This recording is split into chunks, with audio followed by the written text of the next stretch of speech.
Ya lo habíamos anunciado, es parte del final, es parte de lo que nos espera, es parte de la realidad de nuestra vida, solo que a veces no queremos reconocerla.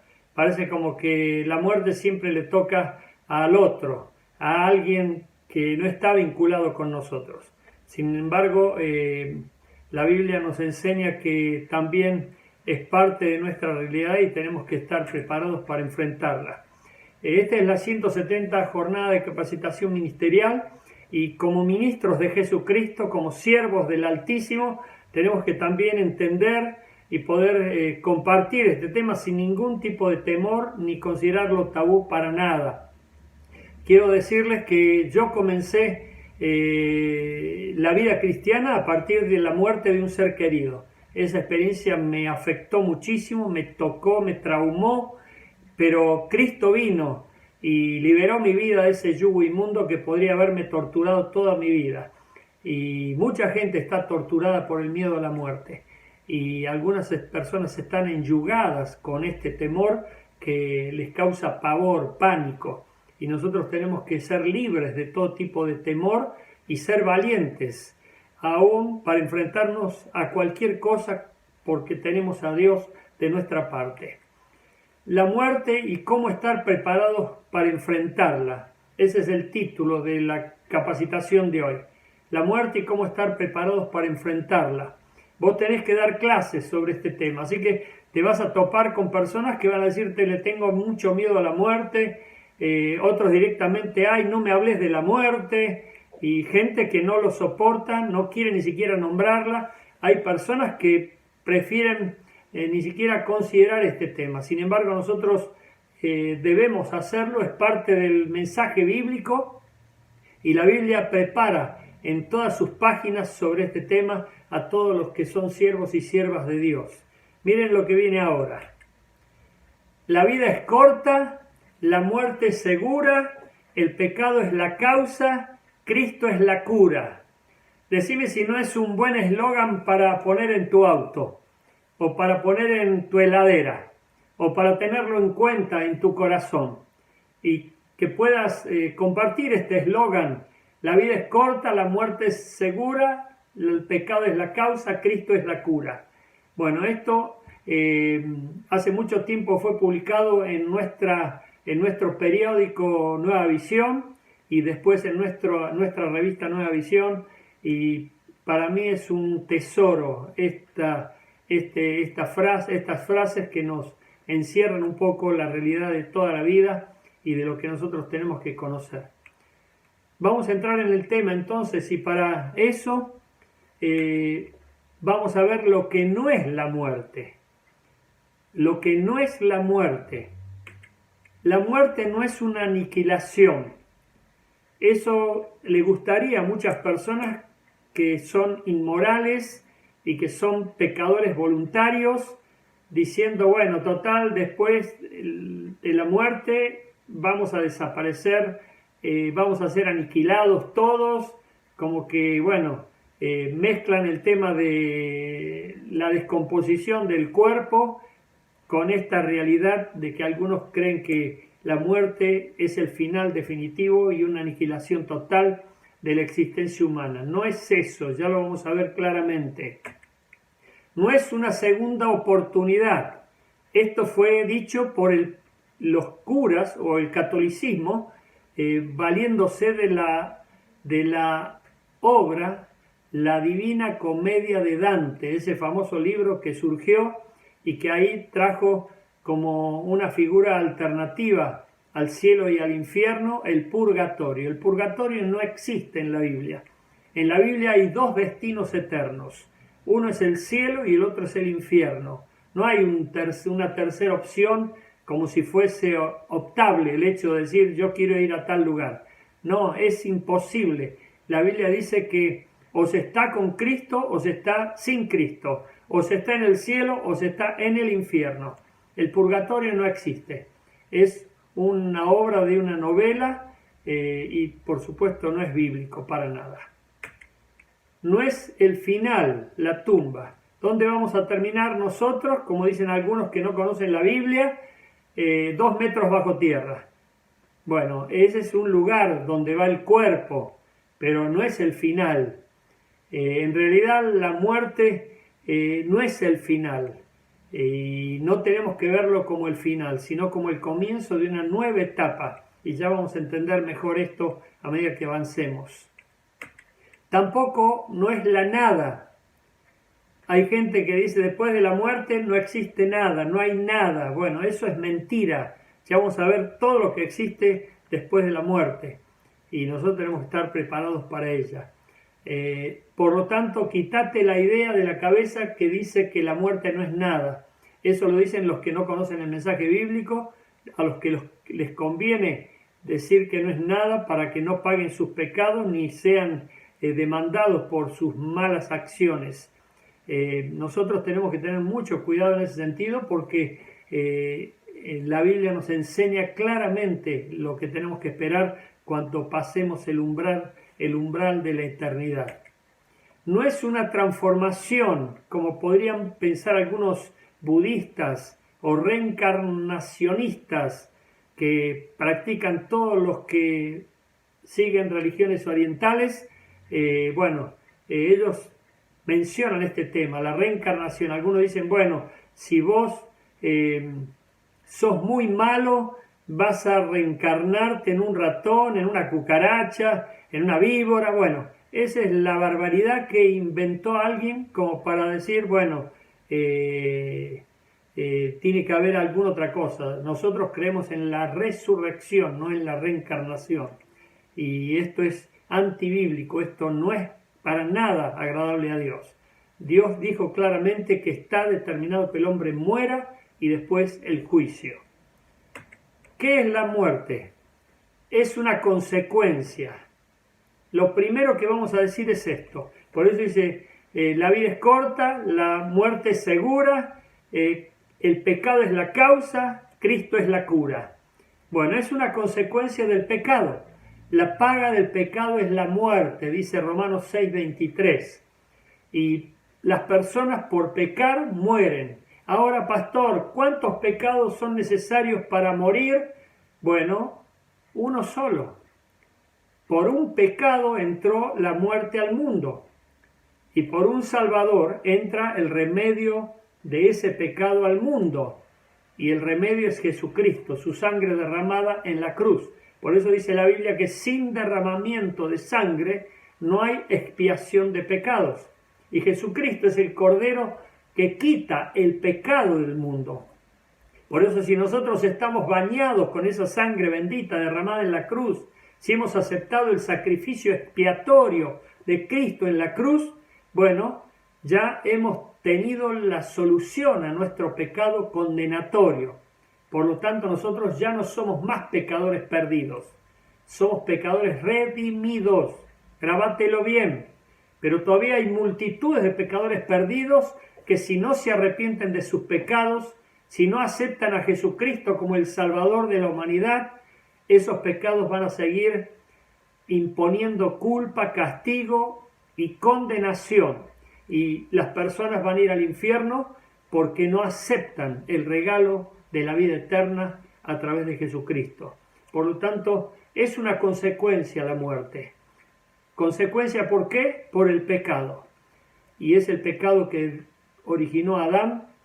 Por eso el primer Adán trajo el pecado al mundo, el segundo Adán, Cristo, lo quitó del mundo. ¿Qué es la muerte? Una determinación divina. No podemos ir en contra de ella.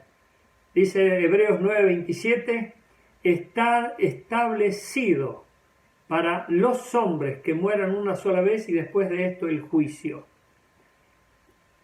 Vamos a estar enfrentando esta realidad. Por eso les dije en uno de los mensajes anteriores que nosotros todos, sin excepción, estamos en una carrera a 24 días, a 24 horas por día, rumbo a encontrarnos con esta realidad.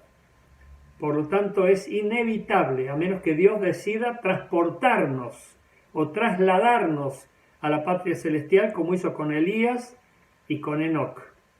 Pero lo cierto es que vamos a enfrentarnos a esta realidad y nosotros tenemos que estar preparados para ella.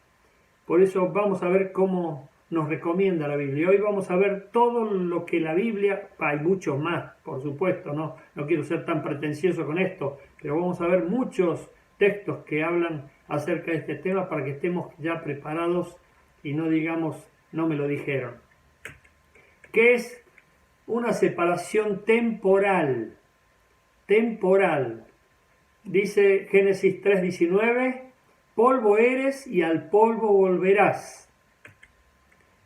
Eclesiastés 12:7, el polvo vuelve a la tierra como era y el espíritu vuelve a Dios quien lo dio.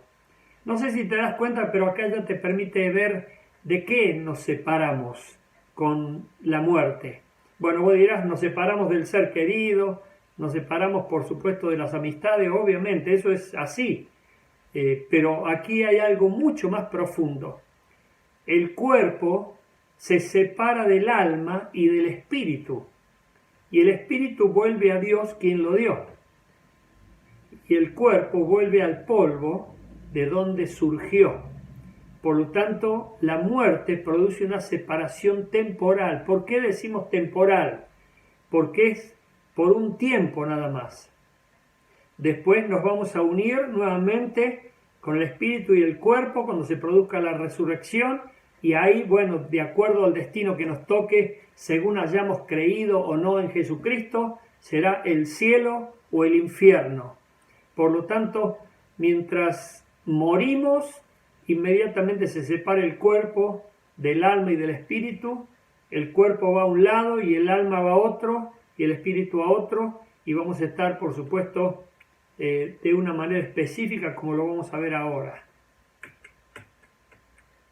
Jesús entregó el espíritu en la cruz, Juan 19:30. ¿Se acuerdan? Dice el texto, Jesús entregó el espíritu. Cuando dijo consumado es, exhaló, es decir, expiró. De ahí viene la palabra en cuanto a decir, bueno, ya el espíritu lo abandonó, ya no estaba más en él. ¿Por qué? Porque había muerto.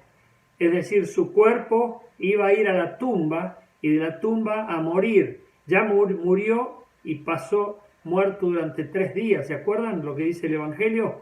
Pero detengámonos en este aspecto, que hubo una separación en él también.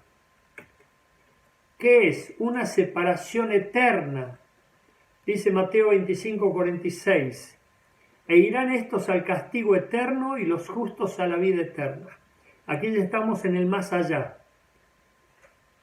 donde ya estamos delante de Dios, resucitados, y ahí Dios determina, bueno, ustedes van al cielo y ustedes van al infierno, de acuerdo a lo que le toque a cada uno, si ha creído o no en Jesucristo.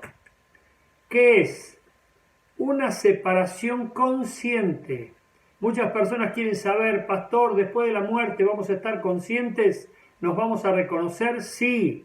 Por eso decimos una separación consciente.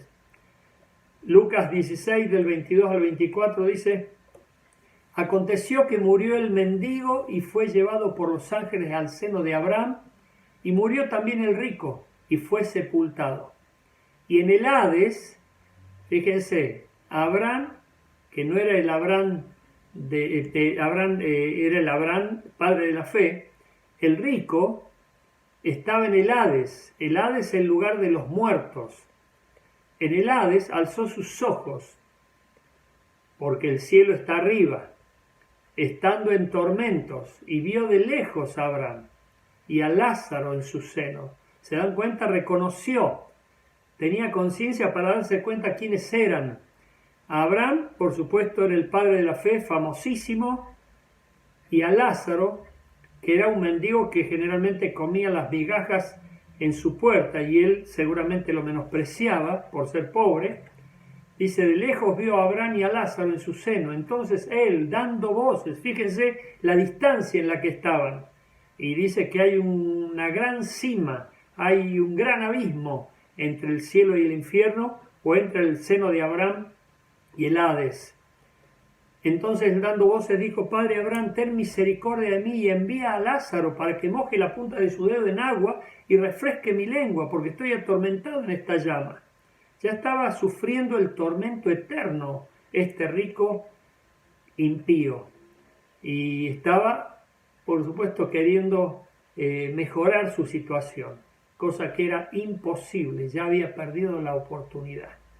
Nosotros tenemos que ser conscientes de esta parábola donde nos permite ver lo que sienten las personas que parten a la eternidad sin Cristo. Lázaro estaba en el seno de Abraham, considerado también el paraíso.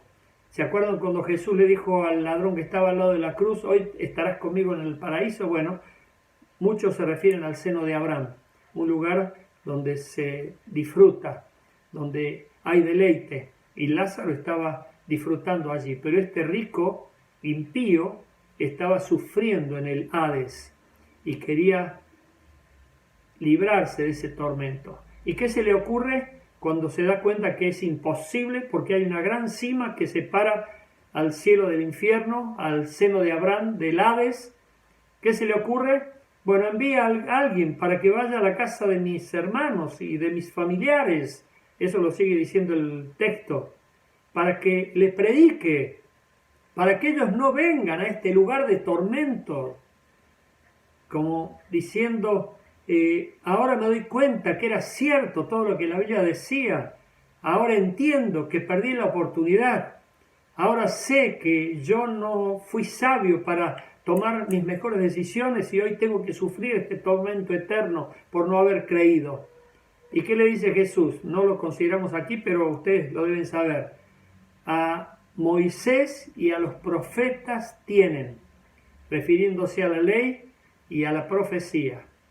Y hoy nosotros podríamos decir a Moisés, a los profetas, la ley y aún el evangelio tienen. Pero dice que si aún se levantara alguien de los muertos, tampoco creerían en él. Bueno, Jesús se levantó de entre los muertos y muy pocos creyeron en él y muchos prefirieron seguir incrédulos. Aquí nosotros tenemos que aprender, hay una separación consciente. O sea que cuando partamos a la eternidad vamos a ser conscientes de quiénes somos, con quién estamos y aún vamos a poder ser testigos de cosas que ni siquiera nos imaginamos. ¿Qué es la muerte? Es un sueño. Ahora no me preguntes si es el sueño que tenés vos como una pesadilla o placentero como un niño. Pero dice aquí en Job 14, del 10 al 12, pero el hombre muere y yace inerte. El hombre expira. ¿Y dónde está? ¿Cómo? Las aguas se evaporan del mar, como un río se agota y se seca, así el hombre yace y no se levanta hasta que los cielos ya no existan, no se despertará ni se levantará de su sueño. La Biblia reconoce a la muerte como un sueño y a los que están muertos como los que duermen. Dice Salmo 13:3, respóndeme, oh Señor, Dios mío, ilumina mis ojos, no sea que duerma el sueño de la muerte. Por lo tanto, aquí nosotros tenemos esta comprensión que nos permite saber de qué se trata la muerte. Pero veamos esto ahora, lo que provoca la muerte en los que no conocen a Cristo o son inmaduros. Tenemos que hacer esa distinción, porque hay personas inmaduras que parece como que nunca hubieran conocido a Cristo, porque no leen la Biblia, no saben el mensaje de la Biblia, no están entrenados por la Biblia, ni siquiera conocen la Biblia. Lo que provoca la muerte en los que no conocen a Cristo son inmaduros. Miedo. Hebreos 12:14 habla del miedo. Algunos tienen pánico, tienen terror. Yo les conté que volvía de Estados Unidos hace mucho tiempo y el avión tembló y la azafata se cayó y seguía temblando como si fuese una caja de zapatos que estaba siendo sacudida por el viento. Y la gente se persignaba, la gente estaba asustadísima, se agarraban, se abrazaban. Y yo los miraba con una tranquilidad, con una paz, que solo te la puede dar Dios. Y yo le decía a Dios, qué tranquilidad que tengo. Si me llevas, gloria te doy. Y si me dejas, gloria te doy. Pero me sorprendía de la paz y la tranquilidad que tenía. y que hasta el día de hoy me duran. Pero mucha gente le tiene terror a la muerte. No me hables de la muerte, no quiero saber nada de la muerte, y cuando le comentás algo acerca de la muerte, enseguida te cortan. Sin embargo, la Biblia dice que tenemos que estar preparados para ella. Morbosidad. Números 19:11. Después fíjate cuando tengas tiempo en estos textos. Pero hay gente morbo con la muerte, es decir, que trata de meterse con el tema de la muerte, lucra con el tema de la muerte, sugestiona con el tema de la muerte y ata con el tema de la muerte. Y muchísima gente va a los cementerios, se la pasa en los cementerios, aún saca tierra de los cementerios y hace trabajos de umbanda, de macumba o de quimbanda con tierra de cementerio para generar sus maldiciones en las personas a las cuales le está haciendo un trabajo o un conjuro. Después fíjate, pero hay una morbosidad impresionante, inclusive mucha juventud está vinculada con la muerte y aún se jactan, como diciendo, no tiene nada que ver con lo que la Biblia dice, sino que vamos a burlarnos y a reírnos porque en realidad no existe algo más allá de la muerte. Manipulación, Deuteronomio 18:11. ¿Sabes de qué forma la gente manipula con la muerte? Haciéndote creer que te podés comunicar con un ser querido que partió a la eternidad. Mucha gente, quiero decirte, para advertirte, esto lo vivo diciendo en todos los responsos cuando estoy presentando una palabra en un velorio, y ayer tuve una reflexión en Instagram con respecto a que no nos quedemos con ninguna deuda, porque mucha gente ante la muerte queda con culpas, remordimientos. No lo saludé, no lo besé, no le hice el favor que me pidió, lo traté mal, terminamos peleados y ahora no está más. Bueno, todo eso tenés que saberlo, es parte de la vida, pero nosotros tenemos que estar prevenidos para que la culpa no te atormente, ni el remordimiento tampoco, porque ahí entra Satanás. Satanás es quien acusa con la culpa y por supuesto ata también. Y mucha gente te va a decir, ¿querés comunicarte con un muerto o con un ser querido? Bueno, el espiritismo hace eso y está prohibido por la Biblia la comunicación con los muertos, que en realidad nunca son con los muertos, sino con demonios que se pueden presentar haciéndose pasar fácilmente por alguien querido que partió a la eternidad. Y el martirio es el duelo interminable. Mucha gente es martirizada con el duelo interminable. Aquí le falta la A, pero mucha gente tiene un desconsuelo muy grande con los que han partido la eternidad. Yo recibí en mi oficina en Capital Federal, cuando estaba pastoreando allí, a una mamá que venía llorando por su hijito que había muerto, y mi hijito, bueno, su hijito tenía 42 años, aunque para los papás siempre somos chicos. Sin embargo, este hijo que había muerto, y yo creía que hacía muy poco tiempo, ya hacía como 12 años que estaba muerto. Sin embargo, esta persona lo seguía llorando como si hubiera muerto ayer.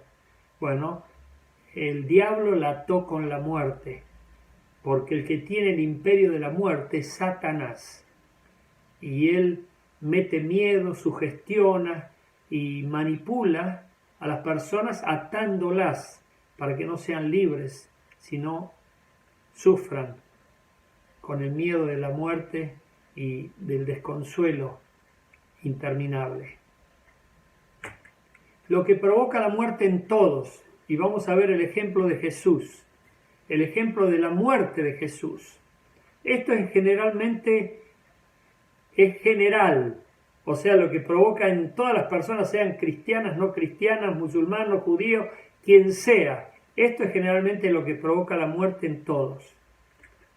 Sorpresa, porque obviamente mucha gente ni siquiera le espera.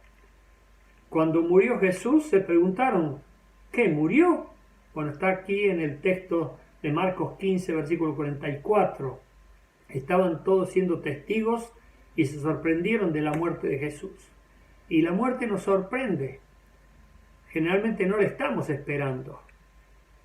Y mucha gente que muere, también, obviamente, quienes somos testigos, nos sorprendemos.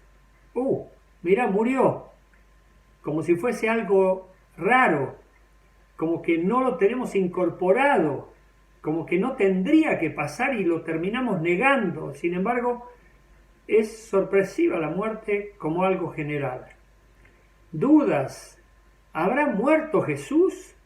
¿Se acuerdan que cuando hablamos de la resurrección de Jesús, había comentarios de los enemigos de la causa de Cristo que decían el cuerpo fue robado, o esto es un síncope que tuvo Jesús y en realidad no murió, se desmayó y después se recuperó y bueno, lo robaron al cuerpo? Bueno, todas esas dudas.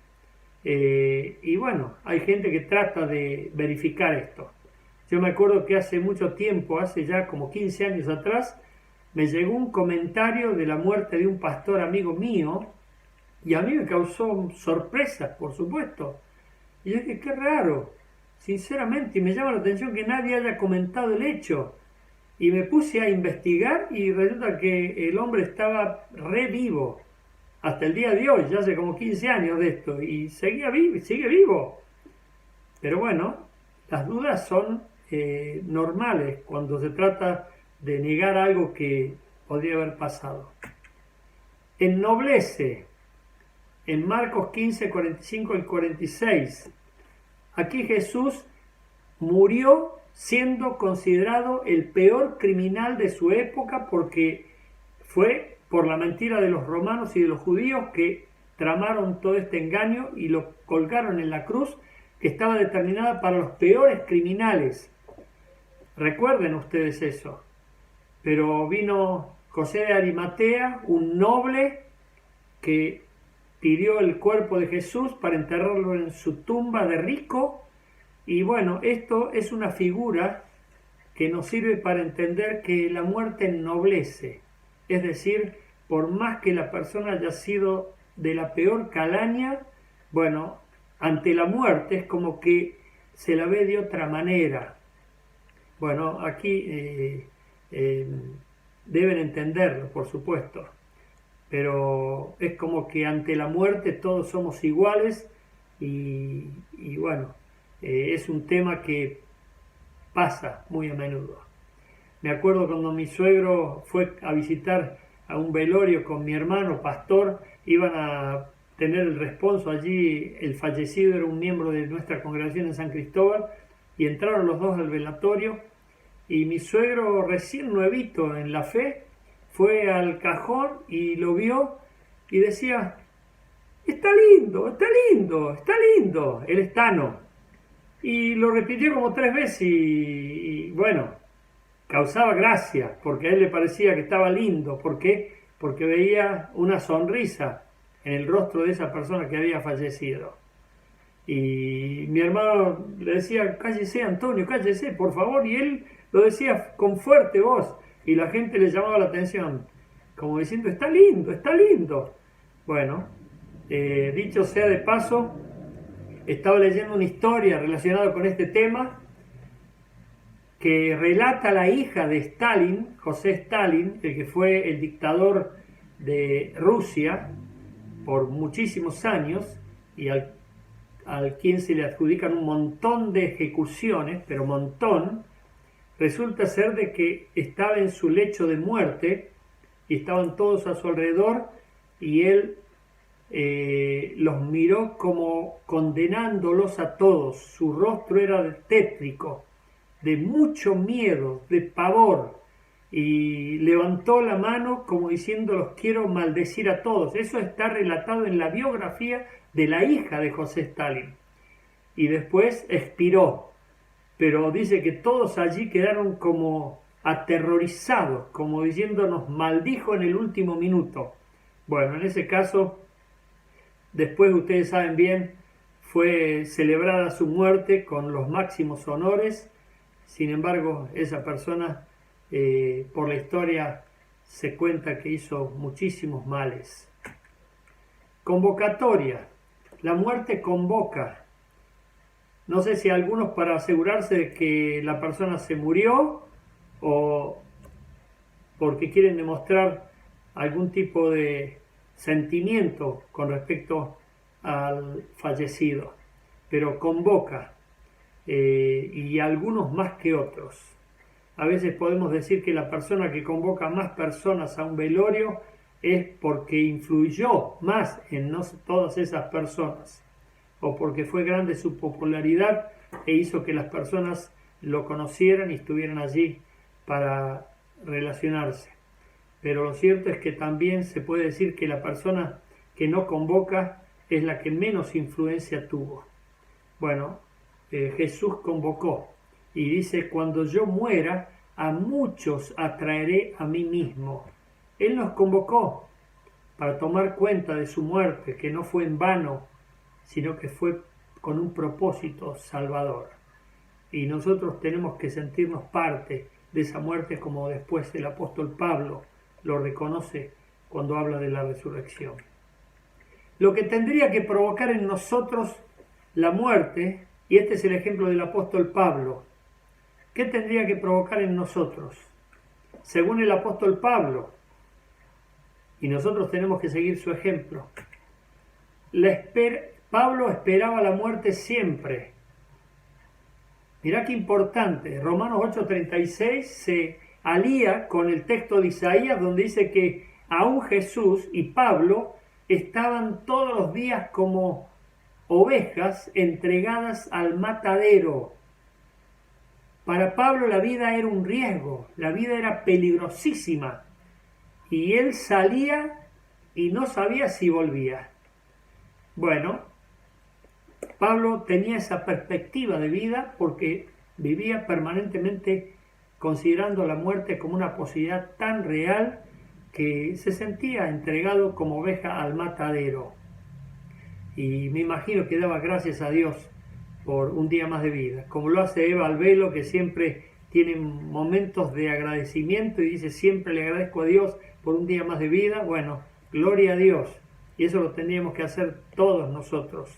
Miren este policía que falleció, bueno, él habrá salido con la esperanza de volver y nunca volvió a su casa. Bueno, nosotros tenemos que tener esta expectativa. Pablo tenía esa expectativa. Él vivía todos los días como entregado, como oveja al matadero. La consideraba ganancia, Filipenses 1:21. ¿Qué decía Pablo? Para mí el vivir es Cristo, pero el morir es ganancia. ¿Por qué decía que era ganancia la muerte para Pablo? ¿Por qué la muerte era ganancia para Pablo? ¿Por qué? Él lo explica. Porque ir al cielo con Cristo, con Dios, con el Espíritu Santo y con todas las huestes celestiales y los héroes apostólicos y profetas era muchísimo mejor. Él estaba considerando ya la realidad del cielo como parte de su vida presente.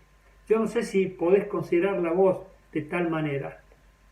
Algunas personas se aferran a este mundo como que es lo único que hay. Sin embargo, Pablo sabía que la vida era corta, la muerte segura, el pecado era la causa y Cristo era la cura. Y Pablo sentía como que la vida era un puente que lo separaba de la misma presencia de Dios. Por eso Pablo consideraba la muerte como una ganancia.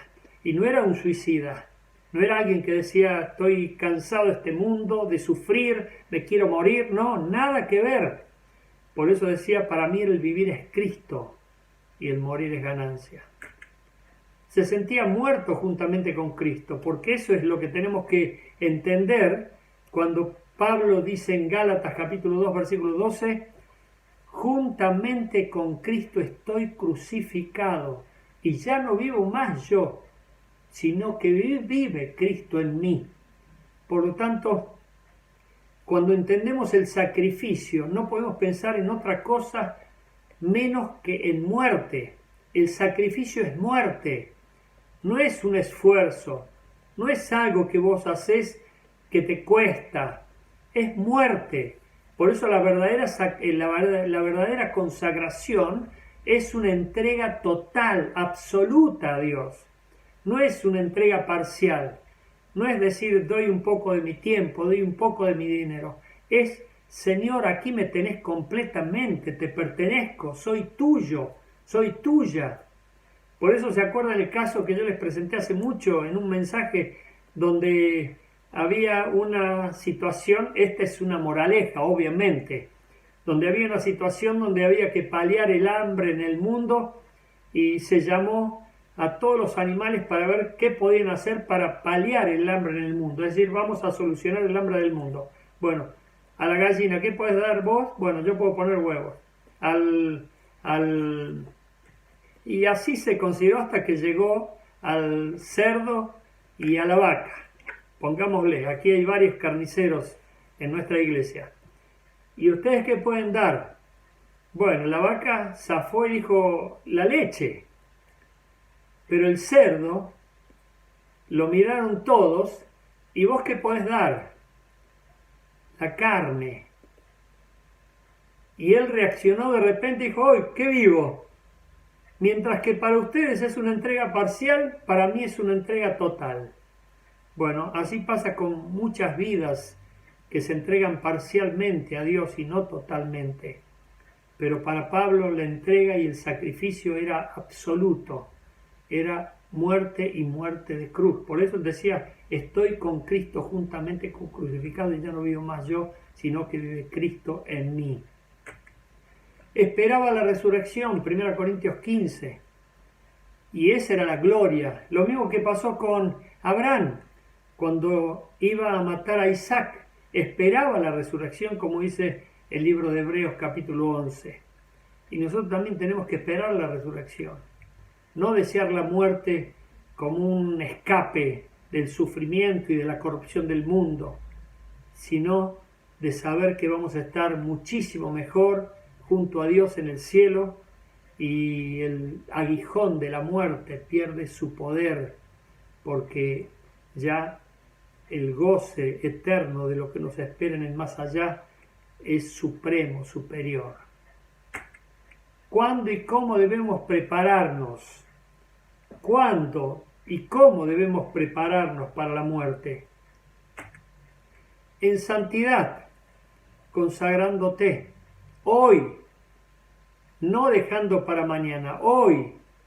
Señor, ayer en el mensaje que prediqué brevemente en Instagram, era que no tengamos ninguna deuda, ni deuda económica, ni deuda de reconocimiento, ni de afecto, ni de mimos, ni de falta de perdón, sino que seamos libres. Y la santidad es la consagración. Y tenemos que consagrarnos diariamente a Dios. Esa es la santidad. Sin esa santidad nadie va a ver a Dios. Por eso todos los días es un ejercicio permanente de acercarnos cada vez más a Dios, depurarnos del pecado, quitarnos esa mochila que nos es pesada y que nos trae angustia y entregar nuestra vida consagrándonos a Dios absolutamente. Heme aquí, Señor, aquí me tenés, soy tuyo, soy tuya, toma cuenta de mi vida. En orden, Isaías 38:1 dice, se lo dice Dios a Ezequías, este rey, ordena tu casa porque morirás. Y es el orden que Dios espera de nosotros. No que tengamos una casa desordenada. No en el sentido, estoy hablando de orden, de si bien es necesario y fundamental que haya orden en todos los aspectos, este tipo de orden es de dejar las cosas claras. ¿Te acuerdas que te conté que una persona falleció y al mes siguiente vinieron a embargarle la casa a la viuda? La viuda no tenía ni idea. Otra persona falleció y como a los 6 meses se enteró por el cuidador de una cochera que le vino a cobrar la cochera a su casa de que el marido fallecido tenía un auto que ni siquiera sabía que era de ella o de la familia. Todos fueron sorpresas. Otra persona falleció Y la viuda se encontró con un montón de cosas que tuvo que arreglar que ni idea tenía. Bueno, otro se murió y los hijos se pelearon porque el hombre que falleció y la esposa que había fallecido antes no había hecho la sucesión ni había preparado la herencia.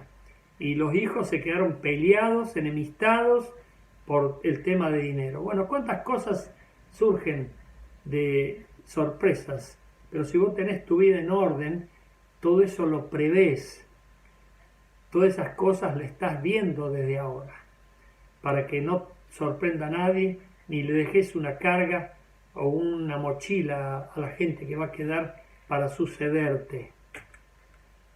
En paz, Hebreos 4 del 1 al 3, y tenemos que tener paz, y el shalom, que es la paz de Dios que sobrepasa todo entendimiento. Tenemos que tener paz para prepararnos, tranquilidad, lo hacemos con tiempo. Si hoy estás escuchando este mensaje es porque tenés tiempo y ya tenés que empezar a prepararte. Librarte de esas culpas, de esos rencores, de esas broncas. Hay gente que se muere enemistada con sus familias y han prometido rencor eterno, y es triste que aún sean miembros de la iglesia. Yo me acuerdo de un caso, me paró una mujer en la calle llorando desgarradamente porque alguien de su familia estaba formando parte de la iglesia y sin embargo ni se saludaban, ni se veían y se habían prometido odio eterno. Y esta mujer estaba llorando porque había intentado varias veces reconciliarse y esta otra persona que supuestamente tenía a Cristo y tenía que mostrar madurez e iniciativa de amor, no la perdonaba. Y por supuesto eso no es paz. Y eso va a tener su reprimenda delante de Dios. Tratad de tener paz con todos. Mientras dependa de vosotros, dice la Biblia, tened paz con todos. Y en Dios es diferente la cosa. Pedirle a Dios sabiduría, pedirle a Dios entendimiento, pedirle a Dios coraje, pedirle a Dios convicción, pero no hagas las cosas sin Dios. Sin Dios no hay esperanza para nadie. Entonces, vamos a concluir esto que tratamos de que quede como una enseñanza clara para la iglesia, para que no te veas sorprendida, porque es algo que es inevitable y que estemos preparados todos. Para todos tenemos que estar pensando en lo que viene. Yo una vez le pregunté a la iglesia, hace muchos años, esto se acordarán algunos, si vos partieras, ¿quién quedaría en tu lugar como líder en tu rama celular? Bueno, tenemos que hacernos esa pregunta, porque ya nos pasó. ¿Qué pasaría ante tal eventualidad? Pregúntate todo esto, para que no te sorprenda. Y por supuesto, son cosas que no tienen que sorprendernos. Con respecto a este tema, yo tenía pensado, no sé si habrá incorporado el pastor Jorge Navarro, pero él tiene mucha experiencia con respecto a este tema, y el doctor Javier Álvarez, que también tienen mucha experiencia sobre este tema, porque está en terapia, uno está en terapia y el otro está en una funeraria, y ven a muchas personas desfilar por allí, y que por supuesto lloran después desgarradamente porque algunos han partido a la eternidad. Y esos son avisos. Como dijo alguien, al que le llegó la muerte y dijo, ¿cómo? ¿No me avisaste? Me hubiera gustado prepararme. Y dijo, cada vez que pasaba un coche mortuorio enfrente de tu casa, te estaba avisando. Cada vez que te enterabas en la noticia de la partida de alguien a la eternidad, te estaba avisando. Si no quisiste prestar atención o no fuiste sensible a los mensajes, es porque estuviste negando esa posibilidad que te toca y nos tocará. Y a veces nosotros sin querer naturalizamos este tema como diciendo, bueno, es parte natural y sin embargo tiene que tocarnos porque la pregunta del millón en este caso es, la persona que partió, ¿se fue con Cristo o sin Cristo? Si se fue sin Cristo, sabemos dónde se va. Si se fue con Cristo, es otro tema. Por supuesto, nosotros no somos quienes para decidir ese final, ni tampoco decir categóricamente se fue con Cristo o sin Cristo, porque en el último segundo, si entregó su vida a Cristo, ¿quién se enteró? Lo cierto es que tenemos que estar preparados. Yo me acuerdo que le predicaba permanentemente a una persona muy conocida de la ciudad de Luján, me la encontraba todos los días, le hablaba, lo invitaba, no me llevó ni el apunte. Un día me entero por la hermana que lo habían internado. Lo fui a visitar acá a la clínica Güemes y me dijo, no, pastor, no sea problema, es una pavada, me operan, el médico me dijo que iba a hacer algo muy rápido y me voy a casa. No se fue nunca a casa, murió. Era algo en su cabeza, una venita que le iban a corregir, bueno, quedó en la terapia. Pero esa persona tuvo muchas advertencias, tuvo muchas invitaciones. Y así pasa con mucha gente que niega la posibilidad de que un día va a partir a la eternidad y se va a encontrar cara a cara con Dios. Nosotros estamos preparados para ese glorioso encuentro. Y por lo menos yo, no sé vos, pero lo anhelo profundamente. Y por supuesto, yo trato de comprender lo que decía Pablo, de que para mí el vivir es Cristo y el morir es ganancia. Dios nos dé madurez y sabiduría y también el temple, coraje para poder predicar y enseñar sin ningún inconveniente, porque la Biblia nos lo dice claramente. Déjenme orar, por favor, y paso oro por el consuelo de la familia Chile y por todos los que estén afectados por algún tema que pueda estar produciéndoles algún tipo de temor, que Dios esté liberando a su pueblo de temores, de pánicos, de morbo y de todo tipo de atadura inmunda que el diablo quiere establecer para enyugarlos. Señor, quiero pedirte en este momento por tu iglesia amada, bendita, por cada uno de los que forman parte de tu pueblo, y nos unimos para interceder por el consuelo de la familia Chile y de todos aquellos que a lo mejor se encuentran todavía sufriendo el desconsuelo por el recuerdo de un ser querido que partió a la eternidad. Señor, libérales pronto y que puedan recordarlo sin que les duela. Señor, ayuda a tu pueblo y fortalécelo, y que podamos estar predicando todo el tiempo a más no poder, porque nos damos cuenta que la vida es corta, Señor, y por supuesto hay un propósito glorioso en ella. Señor, utilízanos y permite que a muchos más podamos invitar para que vayan al cielo al partir de este mundo. Gracias te doy por todo.